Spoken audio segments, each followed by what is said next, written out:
toutes et à tous. Aujourd'hui, dans cette nouvelle vidéo, on va parler mercato et je vais me mettre à la place du coach du Napoli. Cette vidéo va se répartir en différentes parties. Je vais commencer en reparlant de la saison écoulée, la saison 2022-2023. Ensuite, une deuxième partie avec les nouveaux objectifs. Qu'est-ce qui va changer? Qu'est-ce qui va se passer? Est-ce que Naples va revenir pour essayer de gagner encore une fois le titre? Ensuite, on va parler des départs, des arrivées et on va finir avec le 11 pour moi que devrait avoir le Napoli la saison prochaine. Donc on commence dans cette première partie à parler de la saison écoulée. Naples a fait peut-être une des meilleures saisons de l'histoire de son club. Ils finissent champions d'Italie en égalant le record de précocité de la Serie A en assurant mathématiquement son titre début mai, à 5 journées de la fin. Ensuite, en Coupe d'Italie, ils se sont fait éliminer contre le promu Cremonese au péno à domicile. Mais bon, c'était un match où ils avaient complètement fait tourner leur effectif. Donc, on va pas dire que ça compte pas forcément, mais c'est, on va dire, un match à prendre avec des pincettes, même si Naples, l'année prochaine, va essayer de gagner le maximum de titres possible. Et ensuite, en Ligue des Champions, Naples est allé très loin, enfin en quart de finale, le premier quart de finale de l'histoire du club, en se faisant éliminer contre l'AC Milan dans un match, dans deux confrontations assez ouvertes, où vraiment le Napoli aurait pu aller en demi-finale, un match retour compliqué, où Kvaratskhelia rate le penalty, qui aurait pu avoir au moins 10-15 minutes de possibilités pour les Napoli pour se qualifier en demi-finale. Donc, on est sur une saison bien évidemment réussie. Le troisième titre pour les Napolitains après les deux glanés par Diego Maradona. Et on était vraiment sur une saison magnifique où les supporters prenaient du plaisir, c'était la folie offensivement, avec aussi un record, 13 victoires d'affilée, toutes compétitions confondues, durant la saison. C'est un record pour les Napolitains. Ensuite, dans cette deuxième partie, on va parler de cette nouvelle saison, la saison 2023-2024. Qu'est-ce que peuvent espérer les Napolitains? Pour commencer, ils vont toujours jouer le titre. Ils sont champions, l'année prochaine, on joue le titre. Ça, c'est complètement logique. Ensuite, toujours dans le jeu, on va essayer d'être offensif, malgré l'arrivée du nouvel entraîneur, que je vous en parlerai dans quelques minutes. Et aussi en Ligue des Champions, sortir des poules, au moins arriver en huitième de finale et passer un premier tour, arriver en quart de finale pour avoir cette espèce de continuité et de toujours être dans une progression dans le club. Maintenant, on va parler des départs. Pour commencer, l'entraîneur Spalletti part. Il a déclaré à la fin de la saison, j'ai besoin de me reposer parce que je me suis senti un peu fatigué. On rappelle que le technicien italien a quand même 64 ans et durant ces 2-3 saisons avec Naples, il a énormément donné en ramenant le titre pour la ville de Naples. Ensuite, il y a plusieurs départs qui sont évoqués. On va parler quand même des 2-3 plus gros joueurs de l'effectif. Alors pour commencer, Victor Osimhen. Il part pas. Ça, on n'est pas trop sûr. Apparemment, son rêve, il l'a déjà déclaré, c'est d'aller en Première Ligue. Après, il y a d'autres grosses écuries qui pourraient être sur le dossier, comme le Bayern de Munich, le PSG. Mais en tout cas, Naples doit essayer de le garder. Ensuite, il y a un deuxième joueur, c'est Kim, le Coréen, le défenseur central qui a été élu meilleur joueur du mois durant cette saison. C'était vraiment le leader défensif de cette équipe. Et on en parle peut-être au Bayern de Munich, au Paris Saint-Germain, à United. Ensuite, il y a des départs qui devraient être possibles et qui seraient une bonne chose pour les Napolitains. Ça serait peut-être entre Irving Lozano, le Mexicain, et Matteo Politano. Ces deux joueurs occupent le même poste. Ils ont un contrat qui se finit en 2024. Et ça serait peut-être une bonne idée et le bon moment d'en vendre peut-être un des deux. Donc maintenant, on va parler des arrivées. Depuis quelques jours, on sait le nom du nouvel entraîneur de Naples, c'est Rudy Garcia, un peu étonné de soi. Ils ont quand même fini champion et ils prennent un entraîneur comme Rudy Garcia qui n'a pas forcément l'expérience au très très haut niveau. Quand tu es Naples, quand tu es champion et que tu veux progresser, tu vas essayer d'aller chercher peut-être d'autres entraîneurs qui étaient disponibles sur le marché comme Luis Enrique, peut-être Rafael Benitez, Vincenzo Italiano, l'entraîneur de la Fiorentina qui fait un très très bon travail, qui a notamment emmené son club en finale de Coupe d'Europe. Et on évoquait aussi Thiago Motta qui fait du très bon travail au club de Bologne. Mais bon, De Laurentiis a choisi de prendre Rudy Garcia, qui n'était pas forcément pour moi le meilleur à ce poste, comme je l'ai dit. Mais bon, ensuite, Osimhen, pour commencer. Osimhen, Kim, il faut vraiment qu'il reste à Naples. De Laurentiis doit vraiment mettre les cadenas, personne ne part et on continue sur une autre saison avec le même effectif. On se renforce au moins une saison de plus, voir qu'est-ce qui peut se passer. Parce qu'il y a vraiment un très très gros collectif qui peut vraiment faire de grandes choses. Ensuite, Victor Osimhen, on imagine qu'il va partir. Il y a plusieurs choix possibles.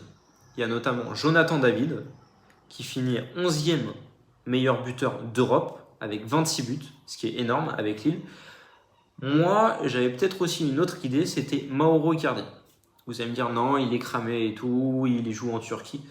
Mauro Icardi, c'est 26 matchs cette saison avec Galatasaray, 23 buts, 8 passes décisives, champion. Et en plus, apparemment, le PSG voudrait seulement 8 millions. Il n'y a pas une trop grosse prise de risque d'un point de vue financier. Et on peut même imaginer un prêt peut-être. Mais bon, Icardi peut-être que c'est en dessous d'Osimhen, ça c'est sûr. Et ensuite, on pourrait aussi parler de Jonathan David, comme je l'ai dit, en futur remplaçant de Victor Osimhen. Ensuite, Naples a un effectif pas assez rempli. Il faut vraiment recruter parce que cette saison, il n'y a pas eu trop de blessures. Heureusement pour les Napolitains, mais s'il y a une ou deux blessures au milieu de terrain en défense, ça peut être très compliqué. Donc, un remplaçant pour Kim. S'il part, bien évidemment, on reste dans l'optique De Laurentiis veut garder ses gros stars, ses meilleurs joueurs, mais s'il part, il y a plusieurs noms qu'on parle, et moi, je pense notamment à Danso, le joueur de Lens, qui a fait une très très bonne saison. Il finit 2e avec les 100 et or. Si je dis pas de bêtises, il a été nommé dans l'équipe type de Ligue 1. Donc en plus, on parle peut-être de seulement 25 millions, ce qui n'est pas forcément un gros prix vu le niveau du joueur. Et moi, je pense aussi à un autre joueur, c'est Benjamin Pavard. Benjamin Pavard qui joue plutôt sur le flanc droit, que ce soit en équipe de France ou au Bayern. Tu le recrutes, tu le mets en défense centrale, avec Kim, au mieux. Et Benjamin Pavard est censé finir son contrat avec le Bayern de Munich en 2024. C'est-à-dire que c'est soit il prolonge maintenant avec le Bayern, soit il part cet été. Apparemment, il ne voudrait peut-être pas prolonger. Nouveau challenge. Tu arrives au stade Diego Armando Maradona avec les grands tifosi, la grosse ambiance et c'est vraiment la folie. Nouveau challenge, nouveau championnat. Enfin jouer en défense centrale pour Benjamin Pavard. Ça peut vraiment être une très bonne recrue. Ensuite, toujours dans l'amélioration de cet effectif, un joueur libre, je pense que ça peut être une vraie bonne pioche pour Naples, c'est Daley Blind. Il peut jouer défenseur central, il peut jouer à gauche, qui est une bonne chose aussi. Il apporte son expérience, un joueur technique, intelligent, qui va parler aux jeunes, les motiver, leur donner tous les petits trucs pour devenir à un moment un bon joueur, un grand joueur. Ensuite, il y a des postes où il faut vraiment améliorer du côté de Naples. C'est pour moi au milieu de terrain, où il manque des joueurs, au poste de latéral gauche et en tant qu'attaquant droit. Donc au poste de latéral gauche, si on continue, c'est dans les rumeurs, mais c'est pas encore signé. C'est Rafael Guerreiro qui apparemment pourrait partir au Bayern de Munich, mais pour l'instant, il n'y a plus de nouvelles. Peut-être que les négociations sont stoppées. Mais Rafael Guerreiro, ça serait vraiment une super recrue. Un des meilleurs, peut-être top 8, top 10 meilleurs latéral gauche du monde. C'est un poste qui est très compliqué à trouver, vraiment des bons joueurs à ce niveau-là. Il arriverait libre, donc très bonne chose, pas de transfert. Au niveau du salaire, on n'est pas vraiment sur un joueur qui va demander des sommes mirobolantes, mais du coup, ça serait vraiment une super recrue. Ensuite, sinon, en latéral gauche, pourrait y avoir Gaïa, qui est capitaine à Valence, qui est un bon joueur, toujours jeune, qui peut apporter énormément de choses. Maintenant, au milieu de terrain, on est toujours avec les trois au milieu de terrain, Lobotka, Zambo Anguissa et Piotr Zielinski. Mais il faudrait peut-être améliorer cet effectif dans la profondeur de banc. Je pense notamment à Gagliardini, joueur de l'Inter de Milan qui est libre et en fin de contrat. On prend un Italien, on renforce l'effectif, c'est toujours une bonne chose. Et après, je pense à deux autres joueurs. Je pense à Dani Ceballos, qui va être complètement bouché au Real de Madrid avec les recrues Bellingham, les Camavinga, les Kroos, les Modric, les Tchouaméni et les Valverde. Si à un moment il pense qu'il va jouer des minutes, c'est vraiment qu'il est dans un pur rêve. Du coup, Ceballos, apparemment, c'est quoi? C'est 10-15 millions, donc un joueur technique, bon, encore jeune, capable de coups d'éclat et qui sera peut-être titulaire ou vraiment plus dans la rotation en tant que quatrième milieu de terrain. Ensuite, on va parler d'un autre joueur, c'est Manu Koné qui joue à Mönchengladbach. Très très bon joueur, physique, jeune.